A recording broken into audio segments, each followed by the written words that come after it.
नमस्कार, मैं दिगंबर कश्यप, न्यूरोथेरेपिस्ट। आज हम इस वीडियो में बात करेंगे फेशियल पैरालिसिस, बेल्स पैल्सी या मुंह का लकवा। हमारे चेहरे पर गाल होते हैं।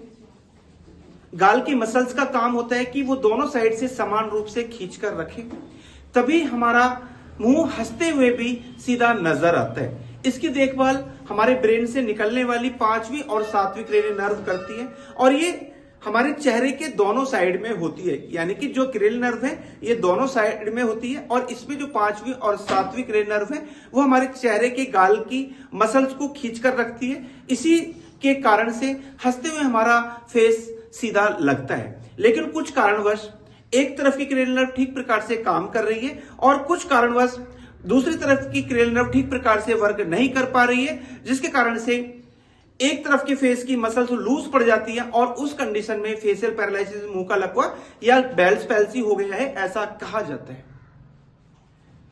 ऐसा व्यक्ति जब हंसता है तो उसका मुंह टेढ़ा नजर आएगा। जब उसकी एक तरफ की क्रेनियल नर्व काम कर रही है, दूसरी तरफ की क्रेनियल नर्व काम नहीं कर रही, तो पेशेंट का चेहरा हंसता हुआ जब वो होगा तो उसका मुंह टेढ़ापन उस पर नजर आएगा और दूसरा पेशेंट या दूसरा व्यक्ति उसको देखकर बता सकता है कि आपके मुंह पर कोई दिक्कत आ गई है, आपका मुंह टेढ़ा लग रहा है। ये जो काम होता है हमारे ब्रेन की जो क्रेनियल नर्व है 5वीं और 7वीं, उनका एक्टिव होना बहुत जरूरी है। जब वो इनएक्टिव हो जाती है या उनका फंक्शन डिस्टर्ब हो जाता है तो उस कंडीशन में यह दिक्कत होती है, ऐसा कहा जाता है। जब ऐसा व्यक्ति हंसता है तो उसका मुंह टेढ़ा नजर आता है, या वो पानी पी रहा है तो उसका पानी भी कई बार निकल जाता है। खाना खाता है, खाना चबाता है तो वो चबा नहीं पाता, कई बार उसकी जीभ भी कट जाती है और कई बार इसका साइड इफेक्ट ऐसा होता है कि उसको आंख पर भी इफेक्ट आ जाता है, या कहीं कि आंख से निरंतर पानी बहता रहता है और आंख बंद भी नहीं होती। और जब पेशेंट अपने को शीशे के अंदर देखता है तो उसको समझ में आता है कि मुझे फेशियल पैरालिसिस हो गया है, मेरे मुंह पे एक टेढ़ापन हो गया है। इसके होने के दोस्तों बहुत सारे कारण हो सकते हैं। अगर जन्म से हुआ है तो किसी वायरस के कारण से हो सकता है, या बड़ी एज के व्यक्ति को हुआ है तो वायरस के कारण से भी हो सकता है, या जो ब्रेन की आर्टरीज है उसमें कोई क्लॉट के कारण से भी फेशियल पैरालिसिस या बेल्स पैल्सी हो सकता है। इसके दोस्तों कुछ और भी कारण हो सकते हैं। मान लीजिए हम किसी रूम के अंदर हैं और वहां पर एसी चल रहा है। एक तरफ रूम का टेम्परेचर गर्म है जो हमारे चेहरे के एक साइड में पड़ रहा है और एसी की ठंडी हवा हमारे चेहरे की दूसरे साइड पर पड़ रही है। उस कंडीशन में भी फेशियल पैरालिसिस, बेल्स पैल्सी या मुंह का लकवा हो सकता है। या हम कहीं ट्रेवलिंग में हैं, हम कहीं सफर कर रहे हैं और हम खिड़की वाली साइड में बैठे हुए हैं, जिसमें अंदर का टेम्परेचर जो है वो गर्म है और बाहर की ठंडी हवा हमारे चेहरे की दूसरे साइड में पड़ रही है। उस कंडीशन में भी फेशियल पैरालिसिस, बेल्स पैल्सी या मुंह का लकवा हो जाता है। और पेशेंट डॉक्टर के पास जाता है, टेस्ट कराता है और कहा जाता है कि आपको बेल्स पैल्सी हो गया है और उसको मेडिसिन दी जाती है। तो दोस्तों आपको यह समझने का विषय है कि यह बीमारी एक ऐसी बीमारी है जिसको बड़ी आसानी से ठीक किया जा सकता है और कई बार देखा गया कि दवाई से आराम नहीं आता। तो ऐसे लोगों के लिए मैं एक छोटा सा ट्रीटमेंट सिखाऊंगा, बहुत इफेक्टिव ट्रीटमेंट है। अगर हम ये ट्रीटमेंट रेगुलर बेसिस पर करते हैं तो आपका मुंह बिल्कुल सीधा हो जाता है, आपका फेस पहले की तरह बिल्कुल सामान्य हो जाता है। तो आइए देखते हैं कैसे करते हैं हम बेल्स पैल्सी का ट्रीटमेंट। आइए जानते हैं। फेशियल पैरालिसिस, बेल्स पैल्सी, मुंह का लकवा, इसमें मुंह एक तरफ टेढ़ा हो जाता है। किसी को राइट साइड में दिक्कत आती है, किसी को लेफ्ट साइड में दिक्कत आती है।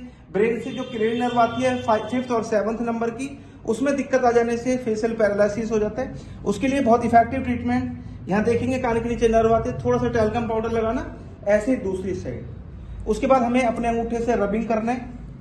1 2 3 4 5 6 7 8 9 10।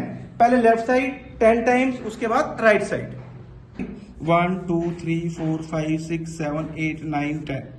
1 मिनट गैप, बाद राइट साइड 1 2 3 4 5 6 7 8 9 10।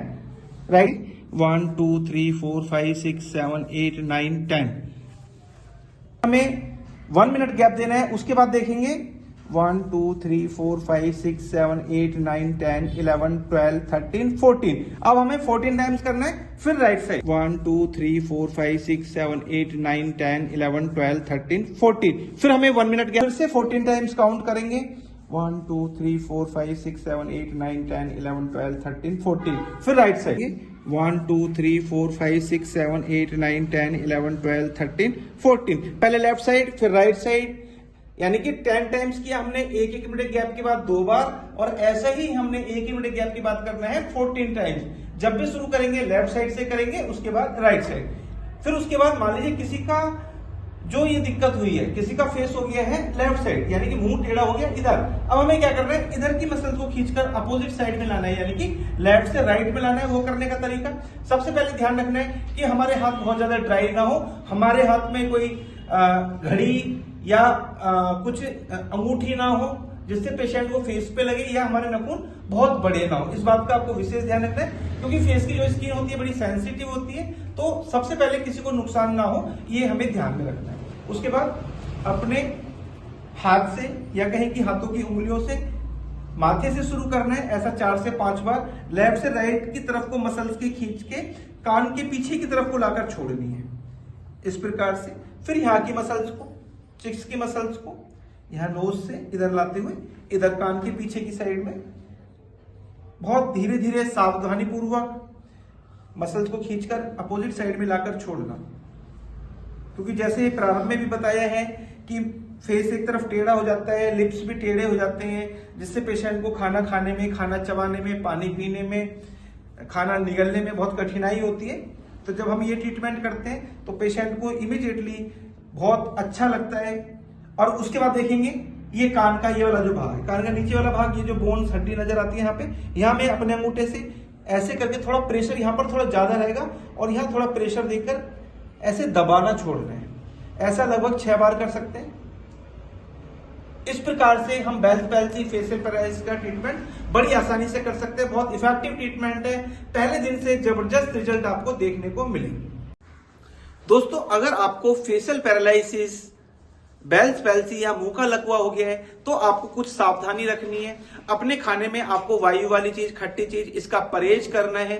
ठंडी चीजों से आपको बचना है, यानी कि जैसे सर्दी का मौसम है और आपको ये प्रॉब्लम हो गई है और उस कंडीशन में आप कहीं बाहर जाते हैं तो कोशिश करें कि अपने फेस को आप कवर करके रखें। डायरेक्ट ठंडी हवा आपके फेस पर नहीं पड़नी चाहिए। मैंने जो आपको ट्रीटमेंट सिखाया, ये ट्रीटमेंट आप रेगुलर बेसिस पर करें। फिर भी कोई दिक्कत रहती है, आप हमसे संपर्क कर सकते हैं, हमारे क्लिनिक पर विजिट कर सकते हैं, और कुछ दिन रेगुलर बेसिस पर आपका ये ट्रीटमेंट चलने वाला है। और कुछ दिन के ट्रीटमेंट के बाद आपकी ये प्रॉब्लम कितनी भी पुरानी क्यों ना हो गई हो, आपकी एज कितनी भी क्यों ना हो, आप लेडीज हैं, आप जेंट्स हैं, तो भी आप इस बीमारी से हमेशा के लिए छुटकारा पा सकते हैं। दोस्तों, उम्मीद करता हूं वीडियो आपके लिए बहुत इंफॉर्मेटिव होने वाली है। दोस्तों, आप अगर हमारी वीडियो को पहली बार देख रहे हैं, हमारे चैनल को सब्सक्राइब जरूर करें, वीडियो को अधिक से अधिक शेयर करें, वीडियो को लाइक करना ना भूलें, और बेल आइकन बटन तो जरूरी दबा लें, जिससे कि जो भी वीडियो हेल्प हम बनाए उसका नोटिफिकेशन टाइम टाइम आपको मिलता रहे। धन्यवाद।